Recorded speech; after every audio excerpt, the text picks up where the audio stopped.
Hey gang, it's Friday, January 31st. Paul and listeners, welcome to Behind the Numbers, an eMarketer video podcast. I'm Marcus, and today we'll be discussing consumers' new streaming price ceiling and Netflix's new Playbook. Today I'm joined by our vice president based in the land of good lobster rolls. It's Paul Verna. Thanks, Marcus. Thanks for having me. And yes, I am staying right now at a place that's like a very short walk from one of the best lobster roll places in town. I hate you. Today's fact. The first Disney movie was... Ooh, I should know this, but I don't. Snow White. Really? Yeah, Wow. Came out in 1937, which was the tail end of the Great Depression. Not recession, depression. So if Snow White, the movie, was a person, they would be 88 years old. I would have thought it would be like a Mickey Mouse cartoon or something like that. But I guess that wouldn't be a movie. That would be a short. Yes. Yeah, exactly. The story of Snow White originated from a German fairy tale written by Jacob and Wilhelm Grimm and published in 1812. Walt Disney chose Snow White as his first animated feature film because he was familiar with the story after seeing a silent film version in 1916 as a teenager. Today's real topic: how Netflix broke a bunch of records and if its new playbook is replicable. All right, Paul, we're talking Netflix first, and then from there we will pivot into streaming more broadly. But Netflix broke a bunch of records. What records did it break? Number one, Netflix added more subscribers in Q4 than any other quarter in its 22-year history, adding 19 million in Q4. That's double what was expected by Wall Street, and it's 44% more subscribers than they added last Q4. Those are rocket ship startup numbers. So Netflix now has over 300 million subscribers worldwide. Record number two, Netflix's stock hit a record high after reporting these gaudy subscriber numbers. And record number three, Netflix crossed the $10 billion mark for revenue in a single quarter for the first time ever. Its full-year revenue growth was nearly as fast as the pandemic-fueled 2021 growth. So, Paul, we're playing Slice of Pie. To kick off the episode, I've asked you to create a pie chart as to the reasons 3 Max. Although I said 3 Max, I don't have 3 Max. So let's scratch that. As to the reasons, as many reasons as you want, why Netflix had such a record-breaking Q4. Well, because you did say 3, I'm going to keep it to 3. And that's fine, because I think the 3 makes sense. And they are in equal parts, so 33.33% each. Oh, convenient. The NFL, and the NFL. Really? Wow. 100%. I'm exaggerating, NFL. Marcus. Oh, okay. I was just trying to be provocative. I think the NFL is a huge part of the story, but realistically, I'm going to say maybe like, as far as the fourth quarter, maybe I'm going to say like 60% NFL, and the remaining 40 would be like maybe half and half, so 20% other companies license content. So part of, what I think their strategy is now. Yep. And the other 20% is their own entertainment content. They continue to have some of the most popular shows. A lot of these shows are in advanced seasons. So they built an audience for these shows. So I think they had an early start with original programming, and they hit the nail on the head with a lot of their, some of their top shows like Wednesday and Stranger Things and Bridgerton and, right down the line. So, so that's my breakdown. Okay. We're quite similar in that regard because I had 45%, you had 40, I think, people joining Netflix because of its existing content. Whatever was there before, what people joined because of that very reason that they joined in the past. Then the rest of it, so 55% left. I went, I'll go in order of size of share. 20% Jake Paul and Mike Tyson fight, which I wasn't going to. So it drew a record-breaking audience with 108 million live viewers worldwide. However, research company Antenna said that fight drove 1.4 million new subscribers, which was twice as many, Yeah, almost twice as many as the 15% of the pie, which I'm giving to the Christmas NFL games. So their audience was about 30 million global viewers. Most streamed football games in history, and that's about a third of what the Super Bowl pulls in, so it's a lot. But Antenna said that Netflix drove over 650,000 new subscribers in the days surrounding the NFL game. So I went 20% for the fight, 15% for the NFL, and then I went 15% folks signing up to watch Squid Games season, or Squid Games, who knows, season 2. People probably know, but I'm not one of those people. Less so this, it doesn't seem like it's much of a big deal, but less than a month after it released season 2, 153 million views on Netflix, becoming its third most watched series. Squid Game season 1 was the most watched, way ahead, 265 million. Wednesday was a close second. But Squid Game season 2 does hold the record for the most viewers in the first 3 days. So that was impressive. And then I went 5% for wrestling fans signing up as the WWE Raw gets ready to hit Netflix in January. That pulls in a couple of million people per episode. So I told you to do 3, and then I didn't do 3, so I kind of cheated. But that's my breakdown. What do you think? Yeah, I mean, you could still think of it as 3 with breakdowns, inside of them, or maybe you have 2 with a lot of breakdowns. Yeah, I hadn't seen the data that you cited on Jake Paul That versus surprised me. NFL, but that surprised me a lot as well. Yeah. Because I would have thought that, those NFL Christmas games, which were exclusive to Netflix, would have driven Yes. more of a spike in subscribers. I still think that the association with the NFL brand, if Netflix continues it, which I'm sure they will, is going to pay off down the road. The Jake Paul Mike Tyson fight was a bit of a one-off. Yep. Not that Netflix can't and won't do isolated, high profile live events. They probably will.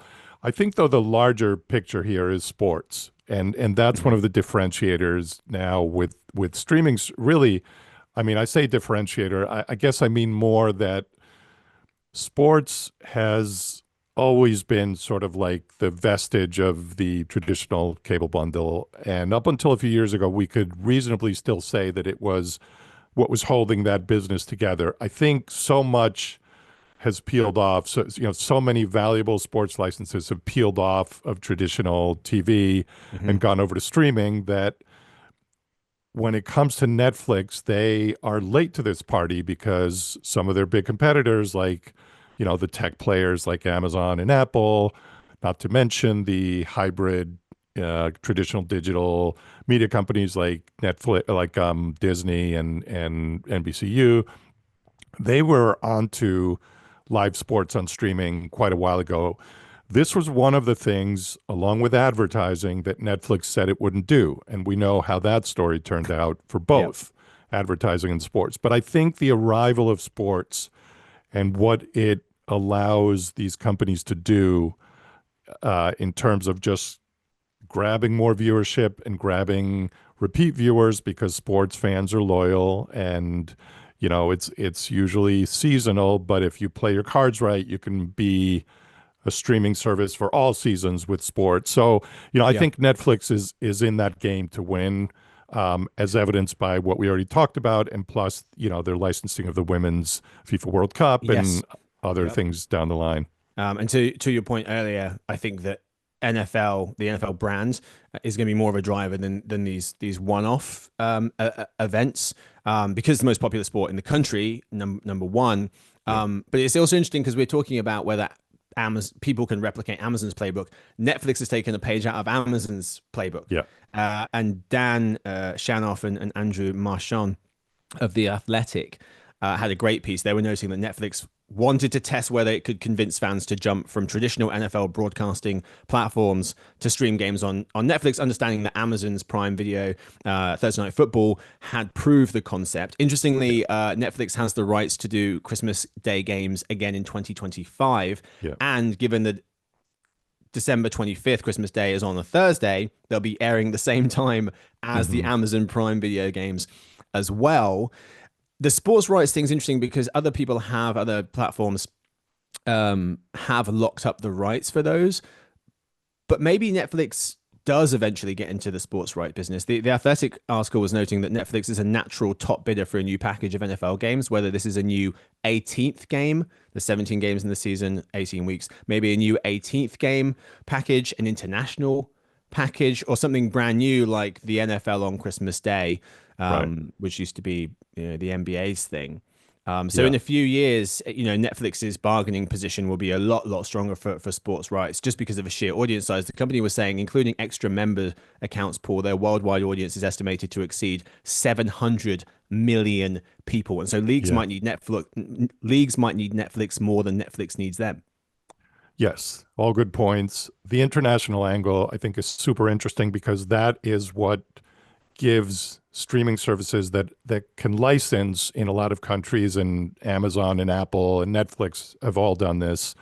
It gives them a much wider audience than a media company that's just licensing for broadcast or even Yep. for streaming within certain territories.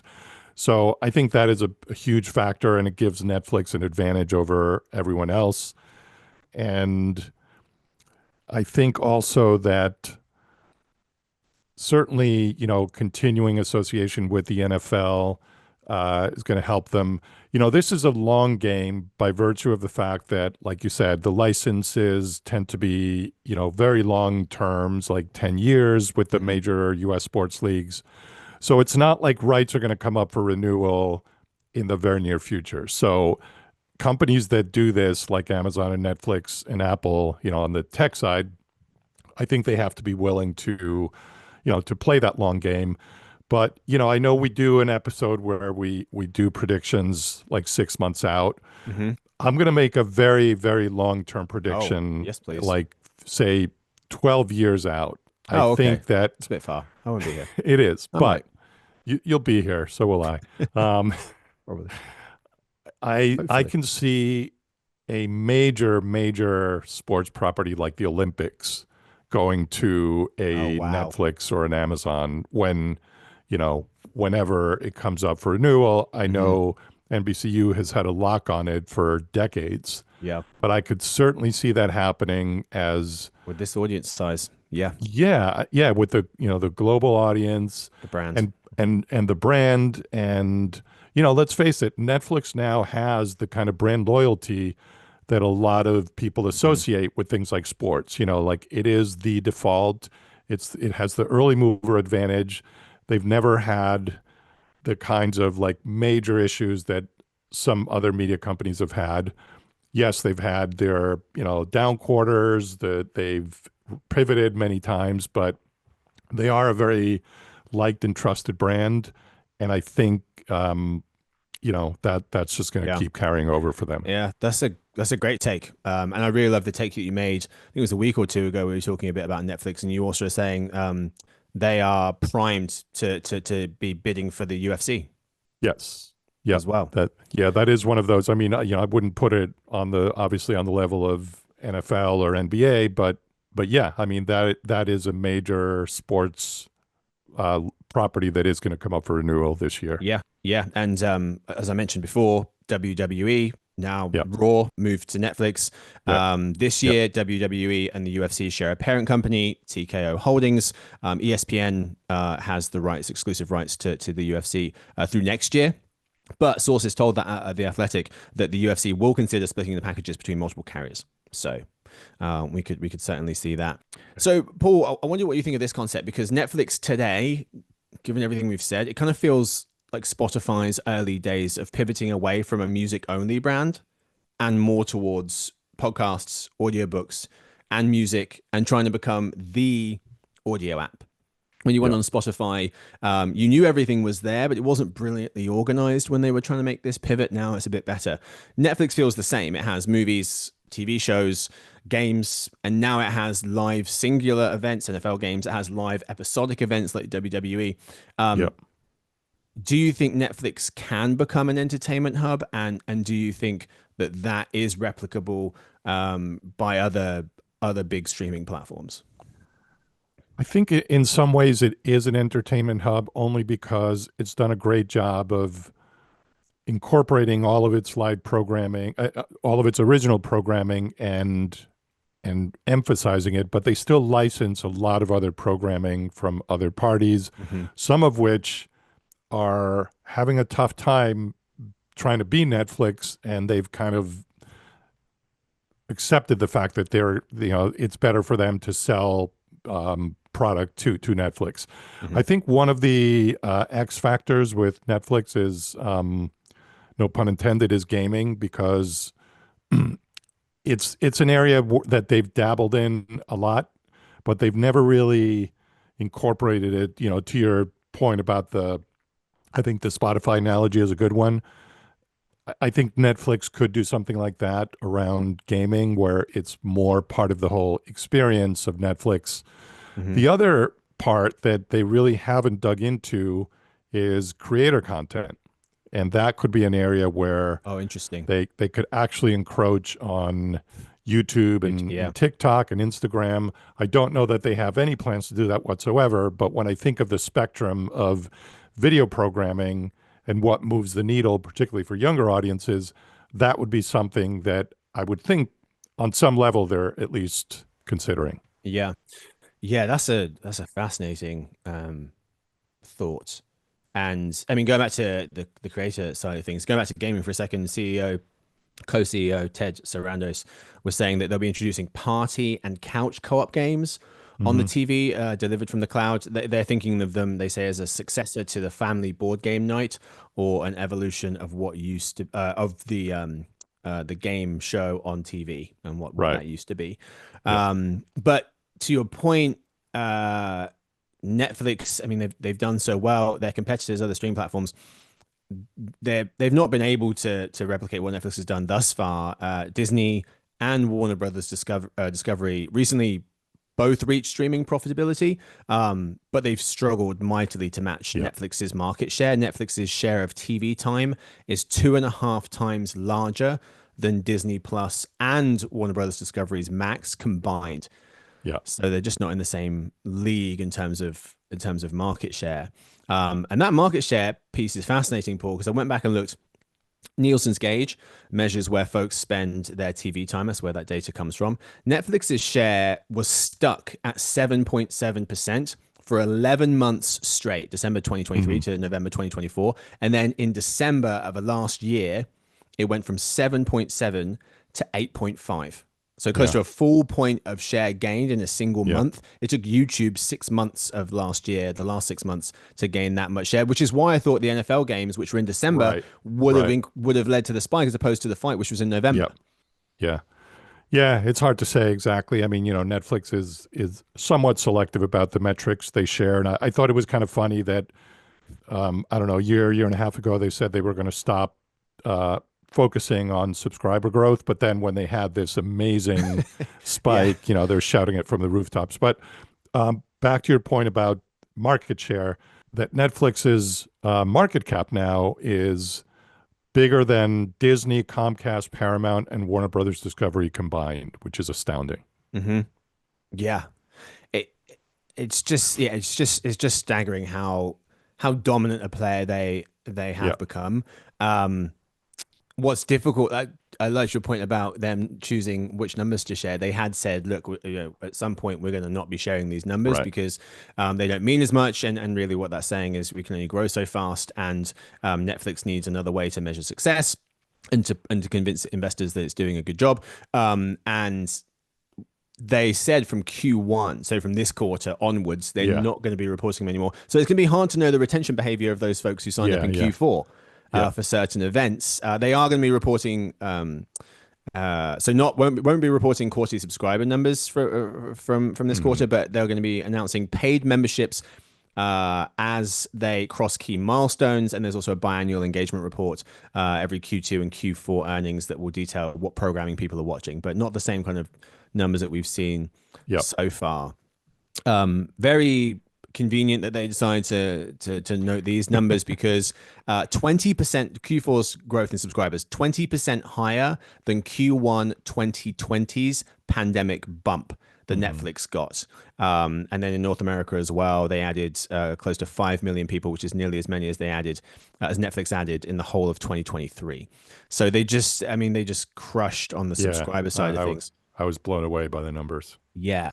Um, but to what we were saying, there's going to be a ceiling, right? You can only add Yep. so many people. And so the other way of making money, if you can't add new people, is one way is advertising.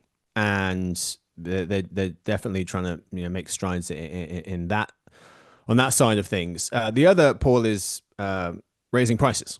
Right. And Netflix raising prices again. They announced a standard plan going up by 250 to reach 18 a month. That's the first hike for that tier in 3 years.